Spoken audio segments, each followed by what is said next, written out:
IT insight 24 চ্যানেলে আপনাদের স্বাগতম। আজকের video topic printer head cleaning. তো আমরা অনেক সময় প্রিন্টার কম্পিউটার থেকে হেড ক্লিন দিয়ে থাকি, তাতে প্রিন্টারের হেড পুরোপুরি ক্লিন হয় না। এই সমস্যাটি কিভাবে সমাধান করা যায় সেটি দেখাবো আমি আজকের এই ভিডিওতে। প্রথমে আমাদের প্রিন্টারটি চালু করে প্রিন্টিং শুরু করতে হবে। এটি আমরা একটি ফটোকপি দিয়ে করতে পারি, যেমন এখানে দেখানো হয়েছে, অথবা অন্য কোনো ধরনের প্রিন্টিংয়ের মাধ্যমেও এটা করা যায়। যখন প্রিন্টারটি স্বয়ংক্রিয়ভাবে প্রিন্ট করছে, তখন মেশিনের পিছন দিক থেকে পাওয়ার কেবলটি খুলে ফেলুন। এর ফলে ইনকার্ট্রিজ ধরে রাখা ক্যারেজটি ফ্রি হয়ে যাবে এবং আপনি সহজেই এটি এদিক সেদিক সরাতে পারবেন। পরবর্তী ধাপগুলো আরও সহজ করতে এটি অত্যন্ত গুরুত্বপূর্ণ। এখন আপনাকে কার্ট্রিজগুলো খুলে ফেলতে হবে। সবগুলো কার্ট্রিজ খুলে ফেলার দরকার, কারণ আমরা প্রিন্টার হেড একসাথে পরিষ্কার করার পরামর্শ দেই। সাধারণত একটি কার্ট্রিজের সমস্যা থাকে, তাহলে অন্য কার্ট্রিজগুলো একই রকম হতে পারে, তাই সবগুলো একসাথে পরিষ্কার করাই ভালো। পরিষ্কারের সময় কার্ট্রিজগুলো শুকিয়ে না যায়, সেজন্য আমরা একটি ক্লিং ফিল্মের ভালোভাবে পেঁচিয়ে রাখার পরামর্শ দেই। এভাবে এগুলো অনেকক্ষণ পর্যন্ত ভালোভাবে সংরক্ষণ করা যাবে। প্রিন্ট হেড পরিষ্কারের জন্য আপনার যা যা লাগবে তা নিচে দেওয়া হলো।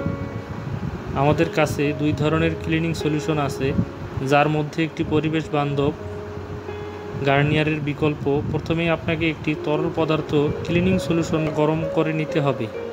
খেয়াল রাখবেন পানি যেন ফুটন্ত না হয়। বোতলের ঢাকনা খুলে রাখুন, যাতে ভিতরের চাপ তৈরি না হয়। কয়েক মিনিট ধরে রেখে দিন, যাতে তরলটি একটু উষ্ণ হয়। এই সময় সাবধানে ব্লোটিং পেপার দিয়ে দুটি 20 মিলি চওড়া স্ট্রিপ কেটে নিন। কিন্তু প্রিন্টারের বিভিন্ন মাপের প্রয়োজন হতে পারে, তাই আপনার প্রিন্টার অনুযায়ী মাপ ঠিক করে নিতে হবে। দুটি ব্লিটিং পেপার একসাথে প্রিন্টারের হেডের নিচে ঢুকিয়ে দিন। ক্যারেজটি পাশে টেনে আনলে এটি সহজে ঢুকানো যাবে। নিশ্চিত করুন ব্লিটিং পেপারটি সম্পূর্ণভাবে প্রিন্টার হেডের নিচে গিয়ে অন্য পাশ দিয়ে দেখা যাচ্ছে।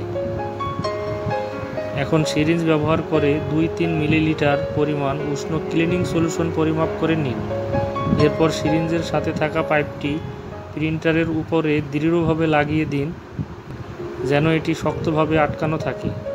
এই অবস্থায় পাইপটি 3 থেকে 5 মিনিটের জন্য লাগানো অবস্থায় রাখুন। কয়েক মিনিট পর ধীরে ধীরে এবং আলতোভাবে সিরিঞ্জটি টিপে ক্লিনিং সলিউশন প্রিন্টারের ভিতর দিয়ে প্রবাহিত করুন। কখনো জোর করবেন না। যদি কোনো প্রতিরোধ বা অনুভব হয়, সঙ্গে সঙ্গে থেমে যান। এটি বোঝায় প্রিন্টারের হেডে আরও গভীর পরিষ্কার করার প্রয়োজন হতে পারে।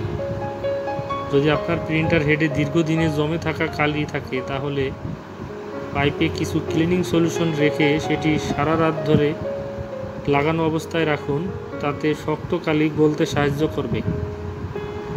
এরপর সাবধানে পাইপটি খুলে ফেলুন, যাতে কোনো তরল ছিটকে না পড়ে।